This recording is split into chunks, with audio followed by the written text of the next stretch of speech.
authorized commercial.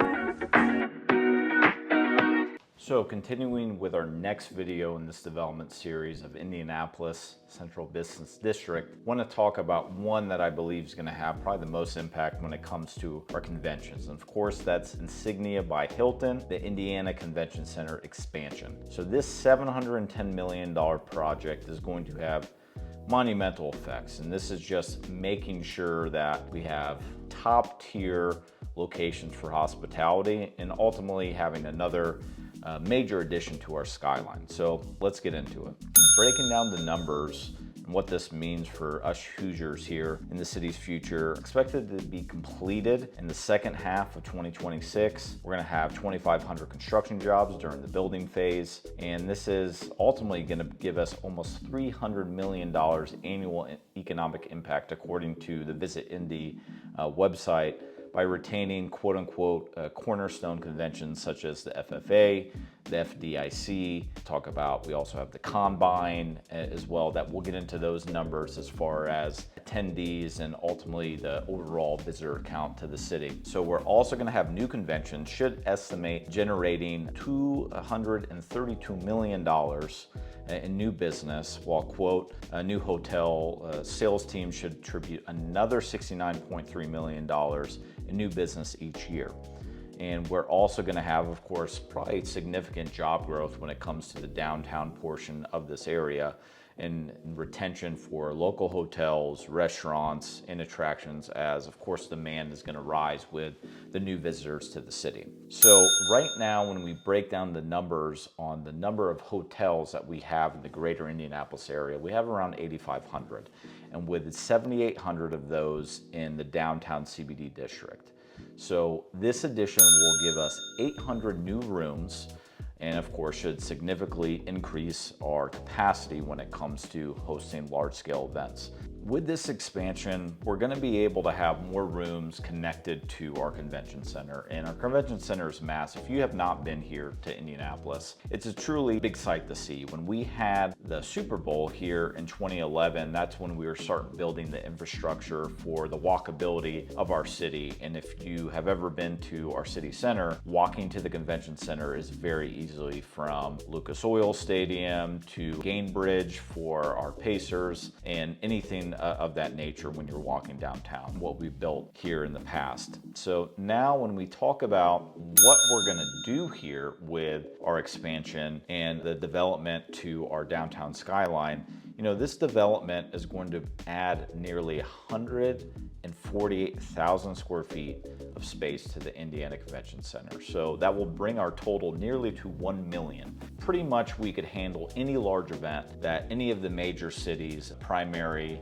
markets in the nation have. And this is from Indianapolis Monthly, conventional wisdom behind Indy's convention center upgrade. And of course, there is conventional wisdom behind it. We need more capacity. We need hotels coming up out of our skyline, out of the ground, because of the type of demand and type of events that we have every single year, and want to have new events as well. So when we talk about the convention center, will still be smaller than cities like Chicago and Orlando. Our added capacity will enable Indianapolis to host, quote, 82% of the top 250 trade shows in the US. And of course, this is a huge milestone for us to have, so we can compete better with these primary markets. So of course, with any other new hotels that are going to come out the ground, of course, competition is going to be, you know, very competitive. With the JW Marriott being our mainstay high-end hotel for other events, starting with the Super Bowl, as we already mentioned, pretty evident that this is a good thing for consumers. And the more hotels that we have, the better when we're hosting events. So even short-term rentals like Airbnb and Vrbo actually benefit from this expansion. And it comes to the numbers. And as of 2023, we had a jump in increases for bookings of 26.9%, and then the revenue was 45% jump. So that's expected, of course, to continue. And when it comes to conventions and events, This increased capacity with the convention center, of course, the property owners of these short-term rentals throughout the CBD market and surrounding neighborhoods like Fountain Square, like Bates Hendricks, even parts of West Washington Street in the near east side or by 16 Tech that have these short-term rentals, of course, are well positioned considering how close in proximity they are to the convention center and downtown in general. Now we want to talk about the actual events that go on here and just how robust they are, and it shows our capacity to handle these events. So we're talking about the NBA All-Star Game. When we have other events like this, this has over 150,000 attendees during that weekend in February. We have Gen Con, that's over 71,000 attendees. We have the FDIC International with over 35,000 attendees. Of course, we have the NFL Combine at Lucas Oil Stadium. Of course, conventions and other events will be connected to those events as well.